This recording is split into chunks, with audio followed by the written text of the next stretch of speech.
and take it away. Hi, everybody. Thanks for joining me today. I hope you had a good lunch.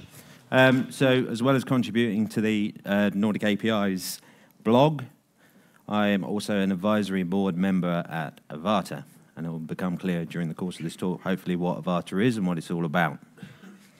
Okay, so this talk is entitled GraphQL Vision for Success in the Enterprise. So, in technology, we're always talking about going on a journey. And, you know, pick your favorite buzzword, API, microservices, blockchain. Yeah, we're packing our bags and we're heading down a road to find out what it's all about. I don't really subscribe to that. That's not my view of the world. I like to think about technology as though I'm in a game of Call of Duty, okay? I'm constantly running to meet my goal, diving for cover, and I re-emerge in order to take on the enemy in a fresh firefight. Now, when I emerge, the game lets me pick up the weapons that may be most appropriate to the enemy I'm facing. And sometimes, if I'm working for an enlightened organization that embraces new technologies and open source and all that good stuff, I emerge armed to the teeth, okay? At other times, when I work for an organization that doesn't embrace that view of the world, I emerge with a couple of rocks and maybe a spear in order to take on the enemy. It's with this perspective in mind, I want to talk about GraphQL in the enterprise and when it's the right when it can be your weapon of choice, okay, the right tool for the job. Okay, so when I first started learning about GraphQL, I noted Facebook's core philosophy in creating the language, which is this, and I'm going to read it out because it's important. GraphQL is unapologetically driven by the requirements of views and the front-end engineers that write them. We start with their way of thinking and requirements and build the language and runtime necessary to enable that. So this reason, this product-centric view of GraphQL really resonates with me. I'm not a front-end engineer by any stretch of the imagination, but I can totally buy into this notion of getting the right tool for the job, or in the case of my strange analogy, the right weapon to do battle with. However, its product-centric nature is not the only reason why GraphQL suits the needs of front-end developers, and I'm going to briefly call out the specification's key characteristics that really do. Firstly, it describes your data. The query itself is shaped just like the data it returns. It's a natural way for clients to describe their data requirements. It's also strongly typed. Every GraphQL server defines an application-specific system that queries are executed within the context of. Given a query, tools can ensure that the query is both syntactically correct and valid within the GraphQL type system before execution during runtime. The server can therefore make certain guarantees about the shape and nature of the response. Through the type system, client developers can also specify their queries. The GraphQL server enforces this by publishing the capabilities that the clients are allowed to consume by way of a schema. It is the client that's responsible for specifying exactly how it will consume those published capabilities. These queries are specified at a field level of granularity. A GraphQL query returns exactly what a client asks for and no more. The GraphQL server also supports introspection, and this must be queryable by the GraphQL language itself, as this will be described as it's described in the specification. This serves as a powerful platform for building tools and client software libraries. It also helps developers quickly understand the contents of the schema and its capabilities. So all these things are the kind of the attractive things about GraphQL, while it helps developers understand capabilities of the server that's hosting the data that's on offer. Okay, but there's some other things that we probably need to establish about GraphQL. For one thing, it's not a silver bullet. The spec's purposely vague and omits details on authentication, authorization, and other features that you may find supported in RESTful architectures. It's also not going to serve every integration need you ever had in your organization.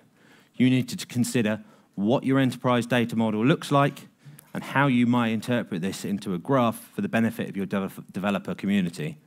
This process takes time and effort. You also need to think about how you approach security. You're free to implement it as you see fit, whether it's purely on a GraphQL endpoint or at a granular level with specific access to a data set that a consumer can access that data and that data only. This can be augmented with commonly available protocols such as OAuth. I'm just going to call out an example of this. It's GitHub's approach to security with groups assigned to specific parts of their GraphQL schema. This is an opinionated approach, but it does show the flexibility of how GraphQL security can be implemented. It's also not a free-for-all. Just because we host a GraphQL server in our organization doesn't mean developers just can dive in and grab any data they want. We have appropriate checks and balances to ensure developers can only access what they're permitted to access. This can even extend to making persisted, pre-compiled queries available for developers at runtime in production. This is done so that only the queries you know about and understand the profile of can be executed. It's also worth pointing out, just because you've interpreted domain data as a graph doesn't mean that this needs to be exposed in the schema. You can incrementally expose your schema to developers as your needs evolve.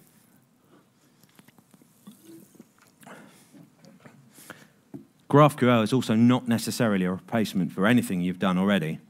It can be a complement to the API styles you already support, REST, gRPC, or whatever. Right? You've already sunk time and effort into creating an API platform. And you don't necessarily need to go recreating anything unless it really makes sense to for your organization and your development community. Offering APIs to a developer community isn't just about exposing one style of API. What you actually want to expose is what the developer community is asking for. If they want REST, give them REST. If they want GraphQL, give them GraphQL. It's whatever makes sense and whatever resonates with them. It can also be used with your existing architecture. You don't need to back off GraphQL to a graph database. You can create integrations with any service that's in your organization, as long as you can model the data set that you're trying to return and make an effective integration with a back-end service, be it REST or otherwise. Finally, you can still retain operational oversight. So this can be done in the same way as if you were integrating with any back-end service. Your operational team can still know what's going on just because the request is coming via a GraphQL server.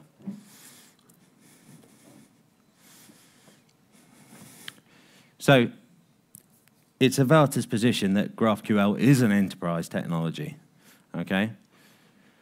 Why do we say this? Well, it's proven production ready. You know, the protagonists in the space kind of give you empirical evidence that GraphQL is a success for very large organizations. It's also out there solving real-world problems. You know, we talk about mentioned that this is for front-end developers. Well, it's solving their problems by giving them the data they want in a manner that they want to consume it. It also dominates the discussions in the API space at the moment, which I think is an effective indicator of just how important it's becoming. Okay, and I think the number of sessions at Nordic API Summit probably is a good indicator of that. So what about your enterprise? You know, how could GraphQL be implemented in your enterprise? So I think it's fair to say that most enterprises have the same challenges. They've got a myriad of different services, styles, architectures, legacy platforms, which just will never go away. A lot of the challenges of implementing GraphQL were the challenges that are common across microservices, APIs, and those include discoverability.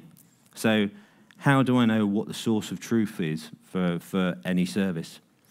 How do I understand what their capability is? Can I find that stuff out in a service catalog?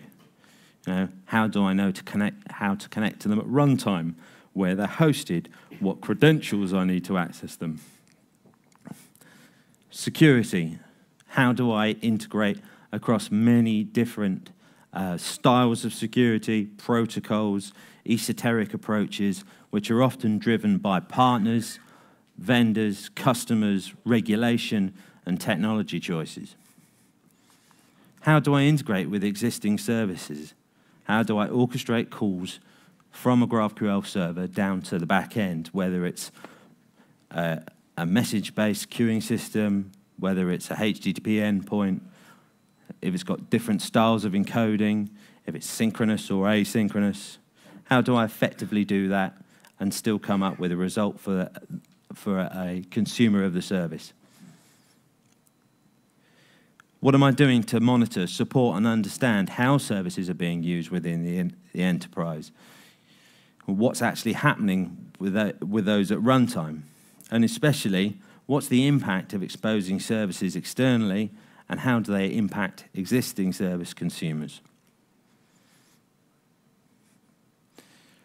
Finally, there's this issue of lifecycle management.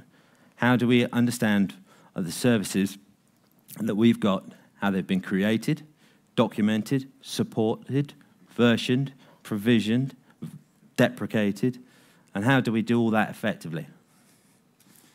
So,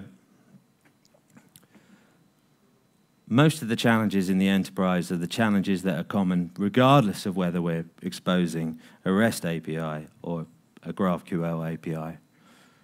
But the next steps in terms of GraphQL are called out in the RFC specification, and I've highlighted the text that's important here.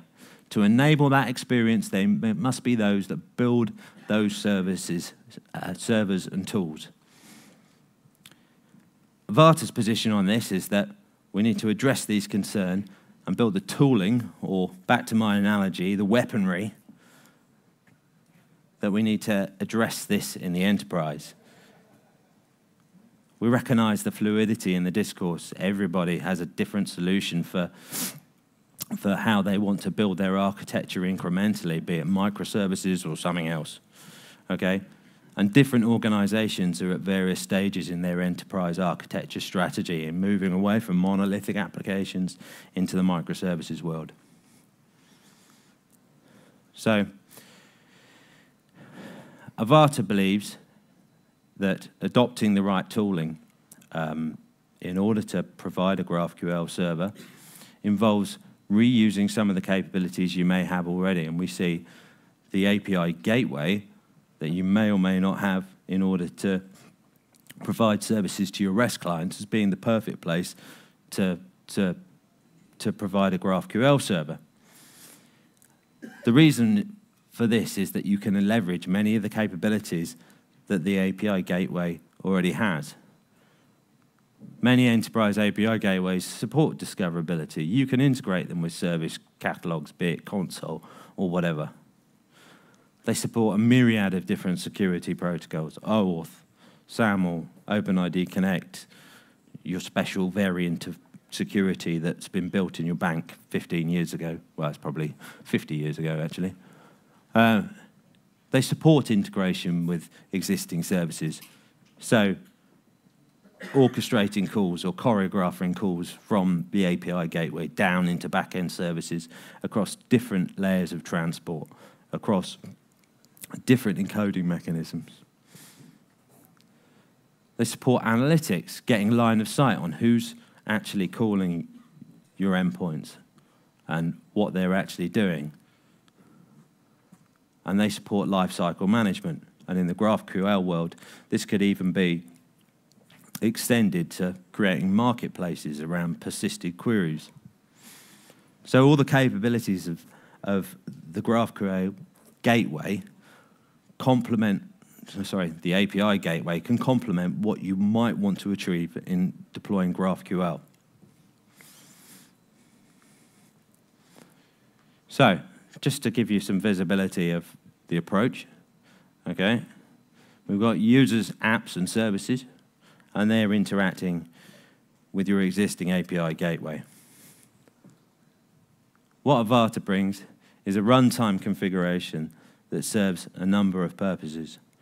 This configuration can, firstly, validate your request from a very coarse-grained perspective. Has it arrived on the right endpoint? Is it a valid GraphQL?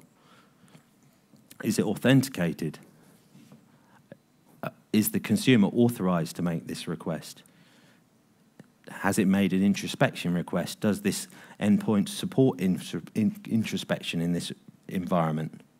Okay, it can also bring rate limiting and quotas and query depth analysis capabilities, so you can really constrain exactly what a consumer can request from the GraphQL endpoint in any environment. Finally, it can do orchestration to back-end services. So it can understand from its view of the enterprise graph what services need to be called in order to service any request, then call those services and build a response to the consumer. Okay, those services can be pretty much anything you like. So it might be a REST API, a gRPC endpoint. It may be a SOAP endpoint. Okay, it might be something from your function as a service or serverless suite. So an AWS Lambda execution, a Google Cloud function, an Azure function, or whatever OpenWhisk is. Anybody know what OpenWhisk is? Oh, good. Thanks. Or an OpenWhisk function. It can interface to queue and event-based systems. Kafka, RabbitMQ, AWS QS. It can talk to databases. Oracle, MySQL, MongoDB, if your NoSQL is your thing, or even Neo4j. And finally, because nobody would ever do this, it can interface to Kix if you really want to. So that's kind of Arvata's vision on the capability it brings into the GraphQL space. Essentially, what we're attempting to do is provide the same tooling, the same capabilities that the GraphQL server layer that's becoming very rich on the client side. So we're looking to offer that as a means that you can actually quickly and iteratively start to explore the GraphQL world and start to provide GraphQL services to your consumers, if it makes sense. So that's Arvata. That's it. Thank you. Q&A is later, and I'll be joined by Arvata's chief beard, Ryan Blaine, on stage. Right, thanks a lot.